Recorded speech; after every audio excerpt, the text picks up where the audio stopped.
Hi, I'm Rose, and today I'm going to show you how to assemble fig cookies or cucciolati or whatever it is you call them from whatever region of Italy you're from. Every region calls them something different.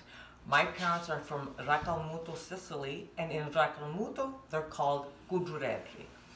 Either way, they're that delicious delicacy of pastry wrapped around a fig, date, raisins, nuts, spices, all those great flavors combined together. And then we bake them and then we frost them. But this is how we start. I've already put everything together. Here's your dough. Now my dough is very soft. Many people who work with me say, oh, you must need more flour. No.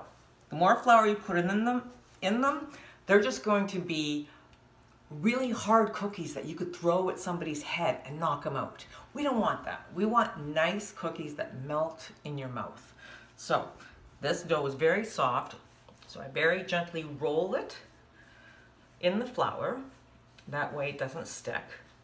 And you take your trusty rolling pin, but you don't press hard. You let the rolling pin's weight actually spread your dough.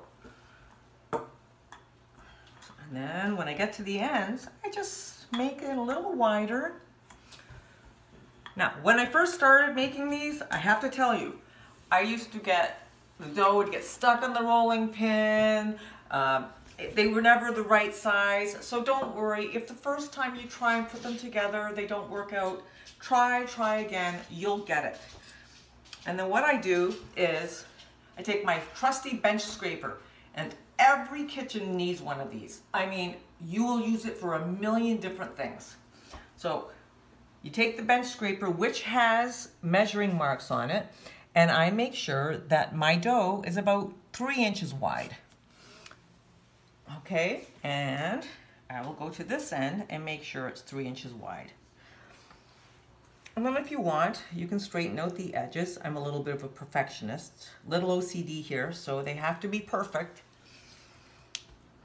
Now you just take your fig filling, and again, everybody has a different recipe. My recipe calls for the fig filling to be cooked.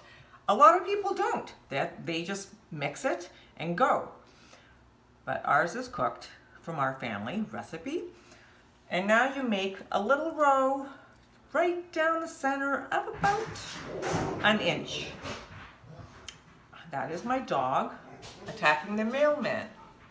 But we won't worry about that right now. He's a nice guy. And you just continue right down to the center. And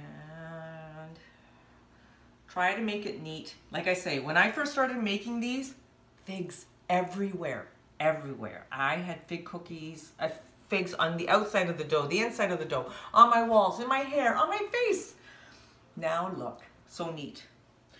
So we'll do this. Now, remember, take your trusty bench scraper and you just very gently lift the side and you roll. Roll it gently and try and tuck the dough under the filling. You might get a little bit of spillage, which is okay. It's not too much. Okay? Roll, roll, roll. There. Now, it looks finished? Not quite. I'm going to roll it back over again, and we're just going to squeeze the ends together so that it doesn't open up and you don't get, again, spillage. We don't want spillage because then it's going to be messy. Now, I like to just make sure it's a uniform width, and then I just press it a little bit with my fingers like this. Again, you have to be very gentle. This dough is very delicate, and you can poke a hole in it really easily, but we don't want to do that. So now I'm going to cut these with my, what? Yes, my trusty bench scraper. I take the corners off, and you go on an angle, and you go 1 inch to 1.5 inches wide, and just cut through the nuts and the orange peel. Some people put orange peel. I'm one of them. And this way you will have uniform sized cookies. This way, after you bake them and decorate them, they just look beautiful, and they look like they came from a bakery. Which of course your home should be. Then you just take them very gently and place them on parchment paper on your baking sheet. I reuse my parchment paper because I'm really cheap.